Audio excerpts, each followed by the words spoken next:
I'm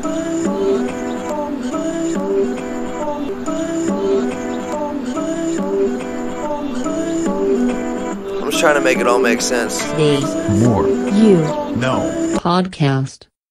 Today I want to go over Robert J. Ringer's present living questions that he discusses in his book $1 Million Habits. Being present is in a lot of ways synonymous with being focused. And with this being said, a lot of what I discussed yesterday in the podcast regarding focused thinking and John Maxwell aligns with what I'm about to discuss today. Robert constructed a simple list of questions that he believes must be answered by anyone who is serious about fostering present living in their life. And he believes your answers to these 5 questions are critical to your ability to live in the present moment, as well as to your chances of achieving long-term positive results. So I now want to go through Robert's 5 questions to ask yourself. Question number 1 is, what do I enjoy? Developing presence in your life requires the capacity of enjoying the struggle along the way. And in other words, striving must be an end in itself. In order to have presence with your pursuits, you must find the right game to play, something that surrounds your passions and interests. You must find something that you'll personally enjoy pursuing, because if not, it will be hard going through the process of accomplishing it. This leads to question number 2, which is, what am I good at? You must have a clear understanding of both your abilities and deficiencies in order to determine how to make the most of your life. And here you should take some time to figure out what you're good at, as well as how to maximize and efficiently use your talents.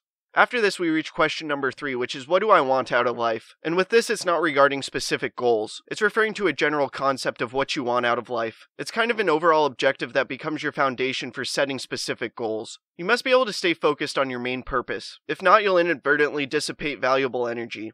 Next, question number 4 is, what's the price? One of the realities of life is that we all have endless desires, but very limited time. Therefore, what we want out of life isn't the only issue, and the price of what we want has to be figured into the equation. And this price isn't only referring to financial freedom, but also what you're willing to sacrifice. Ultimately, sacrifice is an inescapable price. This understanding leads to the final question, which is, am I willing to pay the price? And this can be an easy question to fool yourself on. You must be so committed to your purpose that you develop what Napoleon Hill referred to as a white heat of desire. It's so drastically important to know why you want something. And that's because the why gives you the desire that in turn makes you willing to pay the price. By creating presence in your life, you'll develop a meaningful life, and there's a huge bonus to this. The more certain you are about your purpose in life, the more you'll also display presence and enthusiasm in your daily work, which will make it more likely you will attract the attention of positive, enthusiastic people. And the more positive, enthusiastic people you attract, the more successful you'll be and the larger level of impact you'll be able to make. And the more successful you are, the more present living oriented and enthusiastic you'll be. Thus you set in motion a self-perpetuating cycle of enthusiasm and success in your life. And this will transition into tremendous levels of impact as well as a life of significance. I'm